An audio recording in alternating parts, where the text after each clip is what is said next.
بسم الله الرحمن الرحيم. السلام عليكم يا أيها الطلباء الأعزاء. بارك الله في علمكم وعملكم. قد درسنا بالأمس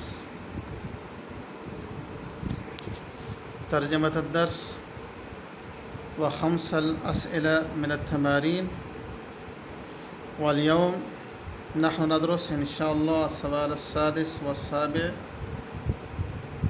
فعليك أن تفتح كتابك وانظر إلى السؤال السادس. استخدم الكلمات التالية في الجمل المفيدة. استخدم هذا صيغة الأمر، فعل الأمر من باب الاستفعال. استخدم، يستخدم، استخدام معناه استعمال کرو الکلمات التالیہ مندرجہ ذیل کلمات کو فی الجمل المفیدہ مفید جملوں میں. تو ان کلمات کے مفید جملے بنانے ہیں. سب سے پہلا جو کلمہ ہے وہ ہے بیعتن. بیعتن کا معنی ہے ماحول. جیسے ہم کہتے ہیں اسلامی ماحول، علمی ماحول، تو بیعتن اسلامیتن اسلامی ماحول، بیعتن علمیتن علمی ماحول. علینا ان نربی اولادنا، ہم پر لازم ہے کہ ہم تربیت کریں اپنے اولاد کی فی بیعتن اسلامیتن اسلامی ماحول میں.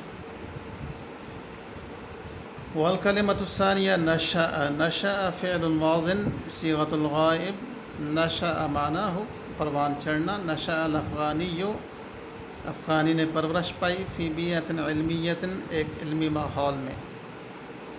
عضون، عضون معنی ہو رکن. انتخب زمیلی، میرا دوست منتخب ہوا ہے. عضون رکن للمجلس الشرعیہ، شریعت بورڈ کا، یا للمجلس المعارف تعلیمی بورڈ کا رکن منتخب ہوا ہے. لغات، لغت ان کی جمع ہے. لغات لینگویجز، بہت ساری زبانیں. تو اس کے لیے قد ترجم القرآن الکریم، قرآن کریم کا ترجمہ کیا گیا ہے فی لغات شتیٰ مختلف زبانوں میں. مختلف زبانوں میں قرآن کا ترجمہ ہو چکا ہے. یا اريد ان اتکلم لغات شتیٰ، میں چاہتا ہوں کہ میں مختلف زبانیں سیکھوں، مختلف زبانیں بول سکوں. قد تعلم الافغانی لغات عدیدہ، افغانی نے متعدد زبانیں سیکھیں. اس کے بعد ہے مناصب. مناصب یہ جمع ہے منصب کی، اس کا معنی ہے عہدہ.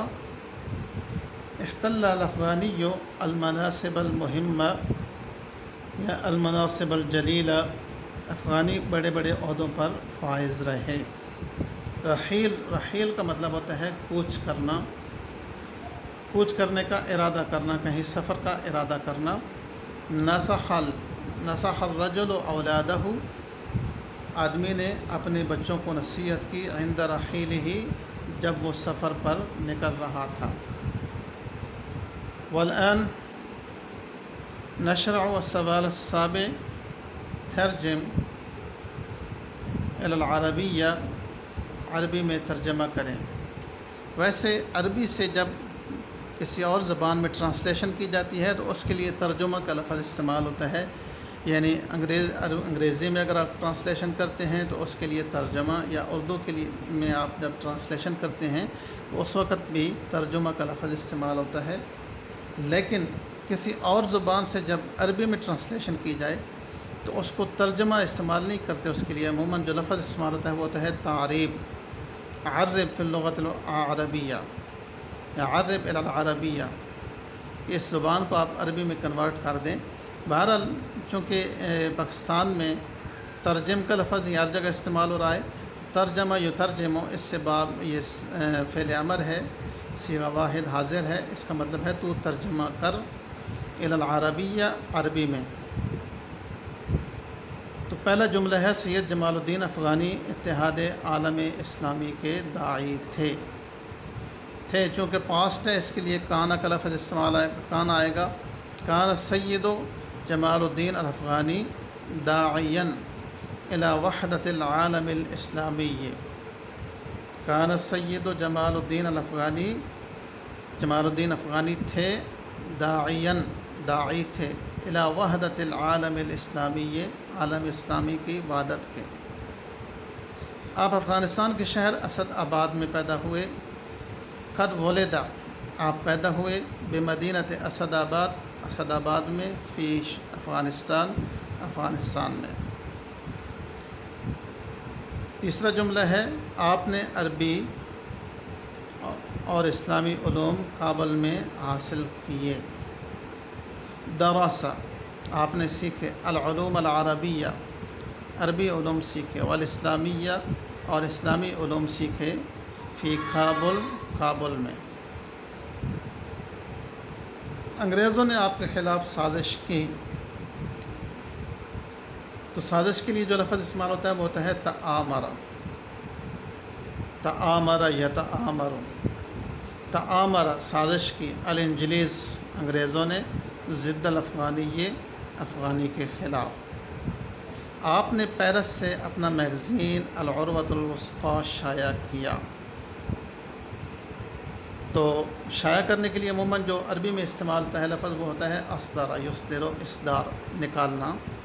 اصدر الافغانی، افغانی نے شائع کیا، مجلتہ، اپنا مجلہ، العروۃ الوثقی، العروۃ الوثقی، من پاریس، پیرس سے.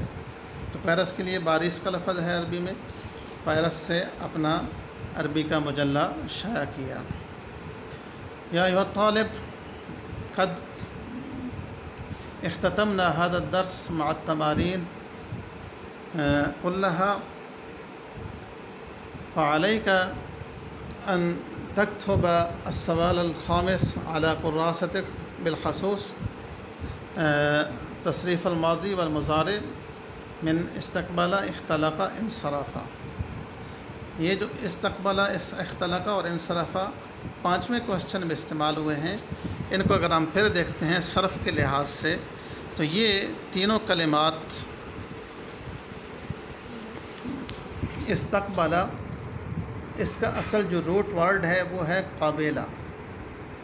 قابلہ، قاف، با اور لام 3 لفظ ہیں. تو اس کے اندر ہم ثلاثی ہے، یعنی کہ صرف کے لحاظ سے اگر ہم دیکھتے ہیں تو وہ ثلاثی ہے، لیکن اس ثلاثی کو پھر کنورٹ کیا گیا ہے کس میں؟ ثلاثی مزید فی میں، یعنی اس کے اندر 3 حروف کا اضافہ کیا گیا ہے، الف، سین اور تا. تو یہ اس طریقے سے یہ باب استفعال بنا ہے، جیسے فعال سے استفعل، قابلہ سے استقبل، نصر سے استنصر، حافظ سے استحفظ. تو اس باب استفعال میں طلب کا معنی پایا جاتا ہے. طلب کا معنی یہ ہے کہ ہم اس کے لیے علیحدہ طلب کے لیے جو الفاظ استعمال ہوتے ہیں وہ استعمال نہیں کریں گے. مثال کے طور پر ہم اردو میں ایک لفظ بولتے ہیں کہ میں نے اس کتاب سے استفادہ کیا. تو استفادہ کا مطلب یہ ہے کہ میں نے فائدہ حاصل کیا. تو طلب کا معنی آلریڈی اس کے اندر موجود ہے. ہم یہ نہیں کہیں گے کہ میں نے اس کتاب سے استفادہ حاصل کیا، یہ غلط ہو جائے گا، کیونکہ باب استفعال ہے. تو باب استفعال میں آلریڈی طلب کا معنی موجود ہے. تو اسی طرح استقبالا، قابلہ کا مطلب ہوتا ہے کسی کی طرف بڑھنا، کسی کی طرف توجہ کرنا، اور استقبالا کا مطلب ہے کسی کی توجہ حاصل کرنا. اسی سے جب ہم مصدر استعمال کرتے ہیں استقبال، تو اس کا مطلب یہی ہوتا ہے کہ جب ہم آگے نکل کر جو آدمی آ رہا ہوتا ہے اس کو ہم ویلکم کرتے ہیں، اس کی توجہ حاصل کرتے ہیں. تو یہ اس طرح استقبل ماضی کا بنے گا سیگا، اور اس سے مضارع کا سیگا بنے گا یستقبلو، اور مصدر اس سے آئے گا استقبال. دوسرے نمبر پر جو تھا لفظ وہ تھا اختلاقہ. یہ بھی اصل میں روٹ ورڈ اس کا ہے خلاقہ. خا، لام اور قاف، یہ 3 حروف ہیں، 6 حرفی ہے، ثلاثی مجرد اس کو بولیں گے. لیکن اس کے اندر ہم نے شروع میں ایک تو حمزہ کا اضافہ کیا ہے، اور دوسرے نمبر پر خا کے بعد تا کا اضافہ کیا ہے. تو 2 حروف کے اضافے سے یہ ثلاثی مزید فی بن گیا ہے.